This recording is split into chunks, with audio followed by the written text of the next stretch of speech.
Hi, and welcome to another episode of Bespoke Architects Daily Pinup. I'm Nicole Walters, Director of Bespoke Architects, and I'm about to show you what inspiring architectural images made our Pinterest boards today. There were heaps of things that caught my eye today, some beautifully detailed joinery, which I'd love to go through with you, and some really great kitchens. So let's get started. The first image is neither of those things, however, it is a staircase that did catch my eye. And it was the treatment of the balustrade that I really liked. It's almost like a mini corrugated profile that I really liked, and I liked the contrast of the white and the black, and we'll see a lot of that in this project. So that's why that image is on the board. The other part of this project that I really liked was, in fact, the kitchen. It is that matte black, which we are seeing a lot of at the moment. But what I really liked was the island bench. Now we can see that it's matte black, and it does have pendant lights.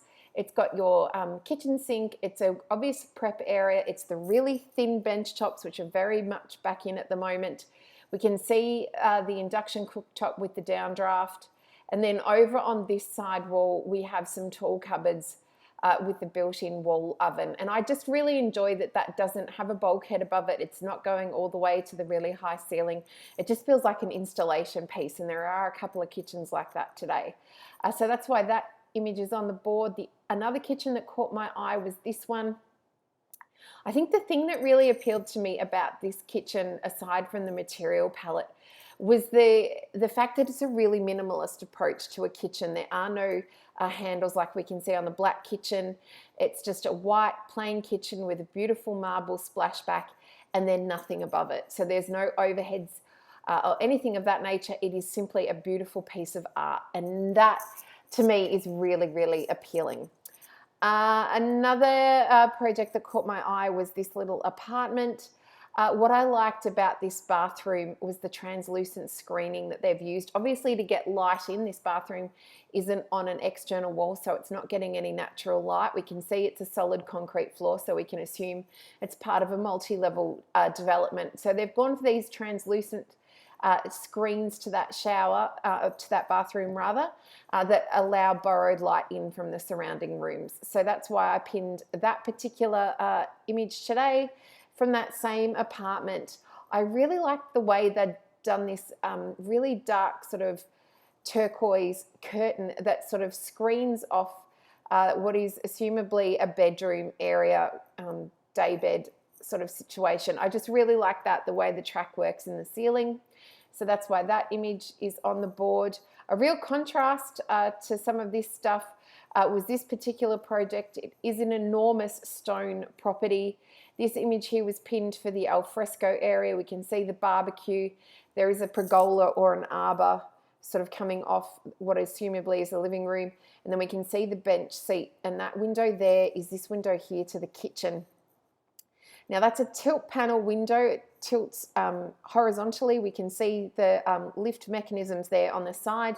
Be mindful that a window that's tilting like that, you wouldn't want to be sitting on the outside and have it open. It will more than likely hit you in the face. So it is, I mean, there is that downside to the operation of it, but I really did like that as an integrated sort of kitchen alfresco area. Obviously, if you are cooking at that barbecue, it acts as a pass-through as well, so you're not carrying food out and around. So I really liked that.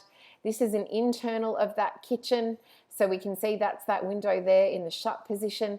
And just look at the size of that island bench. It is enormous, but in the scale of this property, totally fits.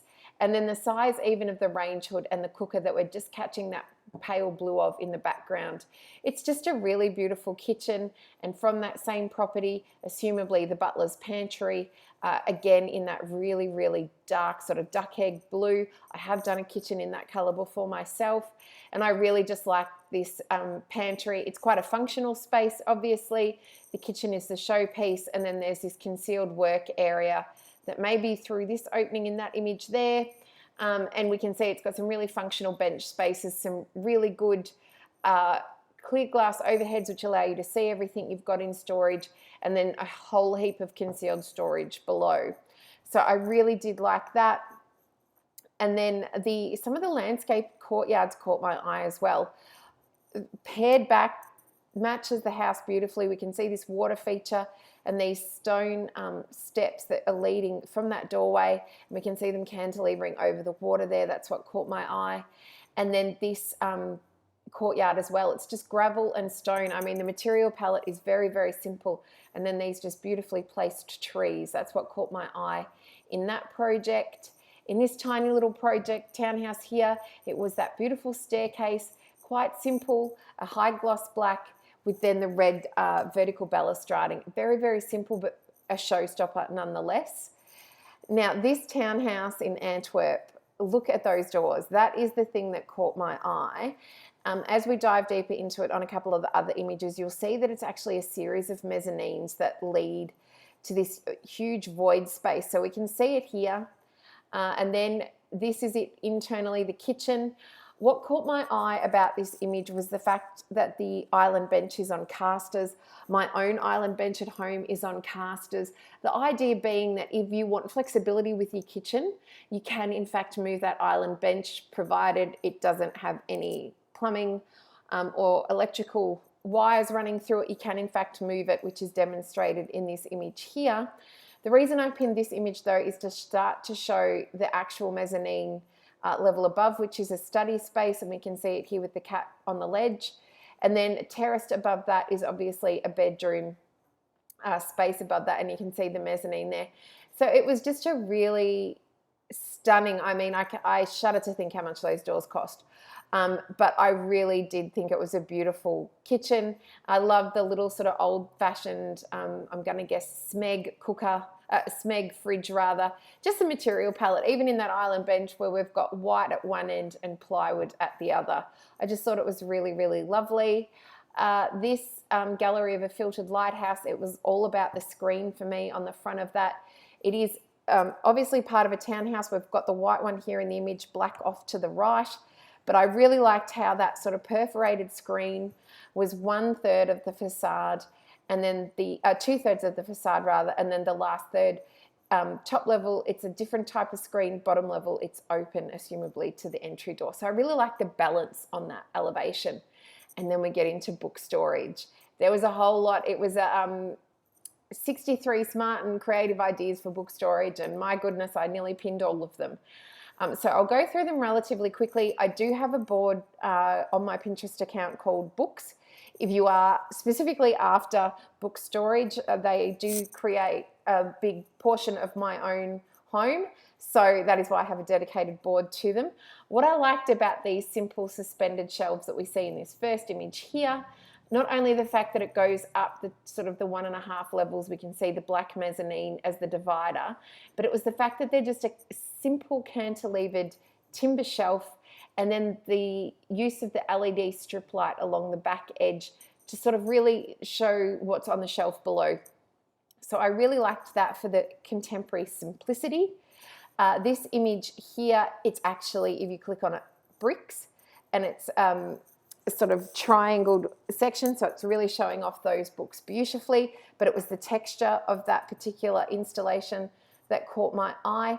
This one I actually popped over onto the joinery board rather than the book board, but I really like that as a room divider. I have lived in houses with that style of room divider before, where we've got sort of all these different sizes and shape openings. Empty like it is in this image is really interesting, and then you've got the opportunity to fill it with all different things.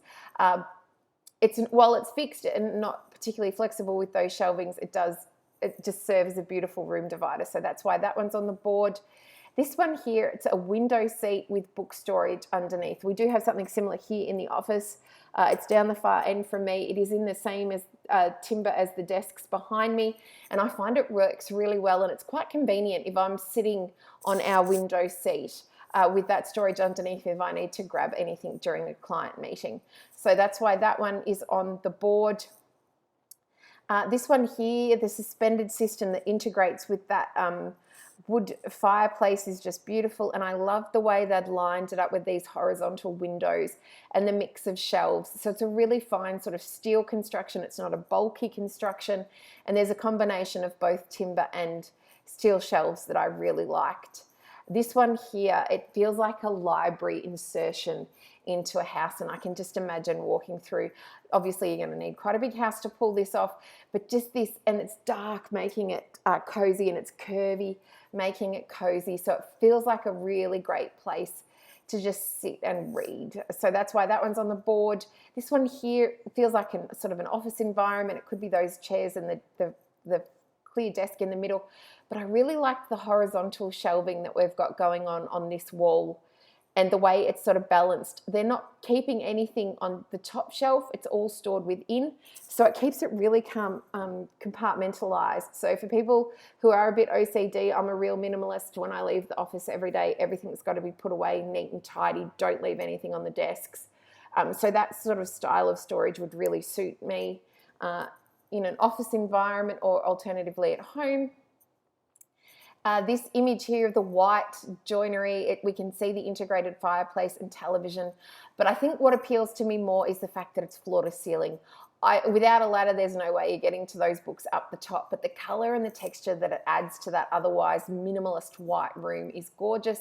It also has this integrated window seat. So, you can just imagine yourself either cozying up in front of the fire and reading, or going up and sitting in that window seat and reading. So, I think spaces that inspire, and not only creatively storing books, but inspire you to sit down and peruse the collection, and then perhaps flick through a book and then lose yourself, and 2 hours later you emerge, is something really beautiful. This one here I really liked. We can see from the ceiling and the cornice and the shape of the window, it's actually a really historic property, and then they've gone and they've made an insertion of books and they've wrapped the walls in it, which I love. They've taken it to the window head height, so they haven't taken it to the ceiling, which allows the old cornice, decorative cornice, to be a feature. And what I like about this one being in the plywood as opposed to white is that you instantly read it as an installation. So you've got heaps of storage, you really love it, but at the same time, the integrity of the original historic room is still there. And if you wanted to pull it out, you can. So I like that sort of temporariness of that, I guess.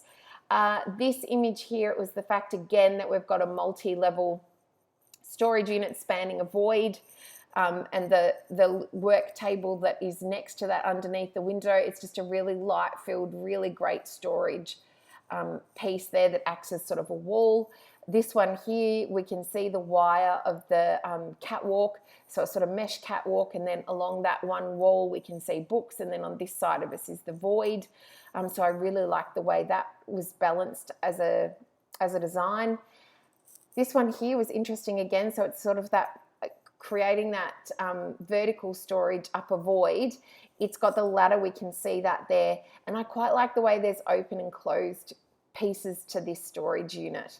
I just thought that was really lovely, because then, not everything has to be on show.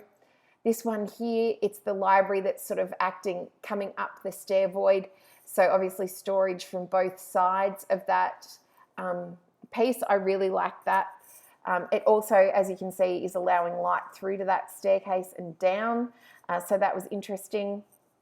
This one actually feels like an old school library. We can see here the library ladder, and on each portion of those books we can see the brass rail there for that ladder to be moved around. And that was another really great way to do a room divider. So instead of doing something like this where it's running at a 90-degree angle to the room, this is running with the spaces. It obviously has a lot more storage in it, and it does feel the choice of the walnut timber also makes it feel more like an old school library. So I really liked that. And then finally, for the inspiring book storage, was these crosses. I think I may have pinned this image before. I do really like it. It's just because you can tell that even without the books on it, it's a really interesting wall. It's got some great storage underneath and a really great bench. But then these crosses that just come out of the wall, and the way it allows you to sort of cluster books together is really, really lovely. So that's why that one is on the board. A couple of other projects that caught my eye was some cantilevered projects with different materials. This one you can see is taken sort of at dusk, and you can see through that screening to the garage. Obviously a very car-proud household. This is it during the day, so not as transparent as at night when the lights are on, but a really nice way to integrate garaging into a house. So it's not, while it's front and center, it's, you know, the first floor actually cantilevers across it. And then we can see that they've actually used bricks on the top floor, contrasting with the concrete bricks below. They're using a sort of a salmon pink brick up here that works really well with their timber. But just look at the size of the steel that is needed to do that sort of cantilevering effect over that garage, because you can appreciate that a garage of this volume, you can't put any structure down through that. So we're actually sort of cantilevering a long way back into that brickwork to sort of balance that floor above that garage. And it isn't even sitting wall on wall. So that is steel that's doing a whole lot of work holding up all that first floor and all those bricks, but expressed really, really elegantly there. Then this project where we can't see the structure that's holding up the cantilever, but again, the contrasting materials, the stone underneath, and then this beautiful plain concrete wall above. It's just so elegant. I really like that combination of materials. And then finally, in terms of materials, I did just pin this one. I just really like the fact that it was a mirror in a sort of an arid desert setting, reflecting the landscape around it. It's really effective as camouflage if it wasn't so shiny. But I just thought that was really fun and creative. So that is on my materials board. And then lastly, there was some range hoods that caught my eye today. So back into kitchens again. Just, you know, if you're not doing the downdraft, which we're seeing a lot of, you know, you can do really interesting and sculptural exhaust range hoods for your cooktops. This one here looking like a beautiful pendant light. You know, it's even got this sort of, the electric cord looks like a pendant light, and then we can see the wires going back up. And then a sort of a more industrial style. I really liked the cantilever bench top and using an induction cooktop. The thicker bench top is concealing the working part of that, but otherwise it's open. So, you know, compared to your traditional sort of freestanding cooker, this almost looks like magic with nothing underneath it. And the range hood not having a duct or a flue, neither does this one. So it's actually treating the air in it and then letting it back out into the room.